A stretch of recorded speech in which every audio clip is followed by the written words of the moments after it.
Hi everyone, I'm Dave Massey. I'm the final speaker for today. We've had a really fun time today. I'm an educator. I worked for 35 years in Santee, and during that time I was engaged in a stream restoration project that really brought the value of inquiry-based hands-on science. So in 2000, when I was wowed by robotics like everybody else, I realized this is a great opportunity for hands-on inquiry-based instruction. So I've been doing that for the last 15 years. I don't build robots in my garage. I can't program my way out of a paper bag. But what's happened is I've become part of a larger network. This is part of that larger network too, the STEAM movement. But together we have supported hundreds and hundreds of students getting into robotics and other STEM. So today as I thought about what I wanted to talk about, especially closing, I just want to give my view as somebody who's firmly rooted in the 20th century, but I got on the 21st century STEAM train, play on words, and it wasn't going very fast at the time, and it certainly is now. We're moving along, and I've seen such cool things. So really what I've done is, I didn't even make a new PowerPoint for this today. I've repurposed a PowerPoint that I used for Palomar High School in Sweetwater District. It's a continuation school. They had a career day. And I wanted to talk about the kids, what was available for them career-wise in this field. They loved it. They had questions, how much it pay, how can we get there, what can we do? And I thought that would be worth sharing. I think the number one flash that I've gotten is the importance of social media, and that it's created this huge, important, powerful connectivity that's changed the way that we live and the way that we govern. We had to stop at one point and wonder what the kids were learning, because we were still stuck on the saber-tooth curriculum where the wise old men just smiled kindly and said, oh, if you're questioning us teaching, reading and writing all day, you don't know the real principles. So that's been soundly thrown out. Looking at the challenges of the 21st century, there's a great website, this title, Challenge of the 21st Century. 4 main challenges are energy, population and governance, climate, and extraterrestrial exploration and utilization. To break this down, we need clean, affordable energy resources, adequate food and water supply for the world's entire population, controlling and responding to environmental shifts, exploring Mars, establishing space tourism, utilization of extraterrestrial resources. Since I made this PowerPoint, we've landed, actually, Europe Space Agency landed a probe on an asteroid. First time that's been done. There's going to be others. Were you aware that Mars is the only planet solely inhabited by robots? Thank you. Okay, so how are we going to address this future? How are we going to stand up to these challenges? And the answer's right there. One of my favorite photos. I started putting on a Robo Expo about 5 years ago, and the demographics kind of surprised me. I expected high school, university students, got a lot of young parents, a lot of little kids. And when you break it down, basically what's going on here is the young parents have had a taste of STEM. They've had a taste of programming. They know what the 21st century is going to be, and they want to make sure their children are prepared for it and see the opportunities that are out there for them.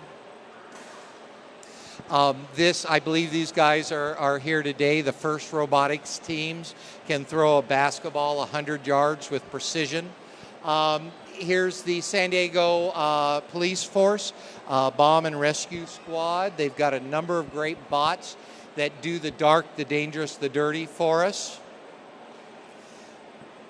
We've got Russell Giraffe right here, the example of art in robotics. This is the International Space Station Robonaut. This robot is on the International Space Station right now. It's programmed to talk in several different languages. It's programmed to emote. It's company for the people that are always up there orbiting the Earth. I love this one. I did this one with the kids. This is your Monday substitute physics teacher. But this is another rover that they designed. It hasn't gone anywhere. What fun. At my first 2 Robo Expos, I was contacted by this group that made a robotic chess set. This is kind of special because each chess piece is its own autonomous robot. It makes its own senses, and it sends what it senses to a central unit. And then they make a decision which piece should move, what should it do. So for 2 years, we matched the robotic chess set up against the Mountain Valley Chess Club in Balboa Park. It was just so much fun to watch this go on. And usually, I think we only had 1 or 2 complete matches because something would go haywire and the bots would go down. Kids had dug it anyway. I think it was a draw between humans and the computers. But what good could this possibly be? What good could something like Lindsay's electronic giraffe over here be? But in this case for the chess, they explained it to me. Imagine you have a 4-story building that you have a janitorial contract on. You have cleaning devices on every floor of this building, going to all these rooms. You want to coordinate these robots. And that's the bit that was explored in the chess set, was the coordination of this. I run basically 3 programs we do professional training for teachers and involve kids in.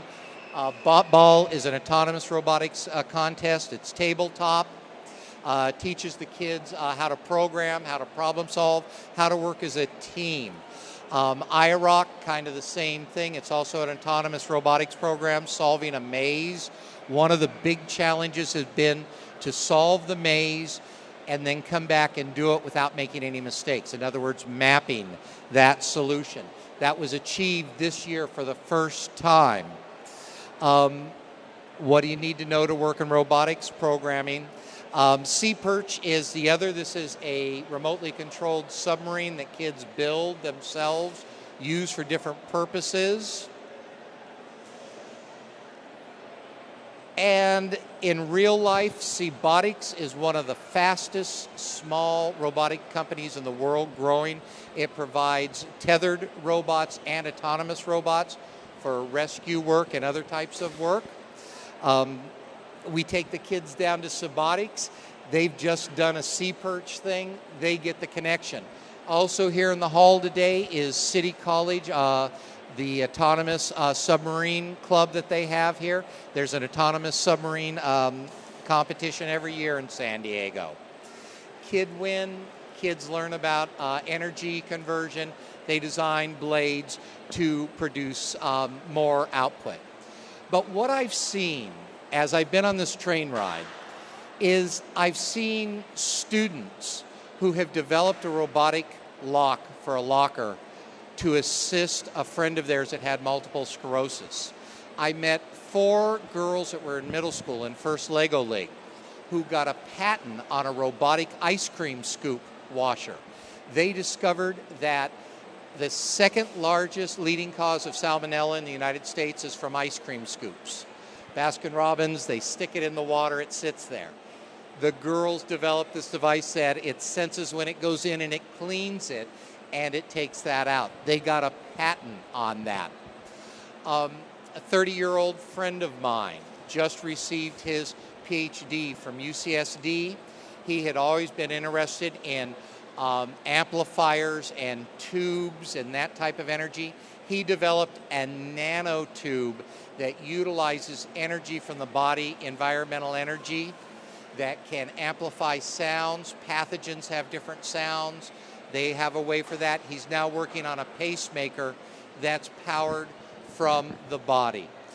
Every day we read more and more about kids that are just stepping up taking these challenges and driving us right through the 21st century.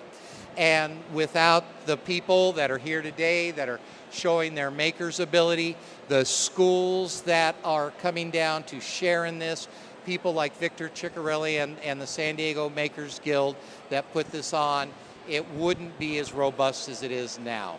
I'm really happy what's going on. It's going to give me great comfort in my old age that the kids of today are getting what they need to move forward, and we're all part of it. We should all be really pleased with ourselves. Thanks a lot for coming today.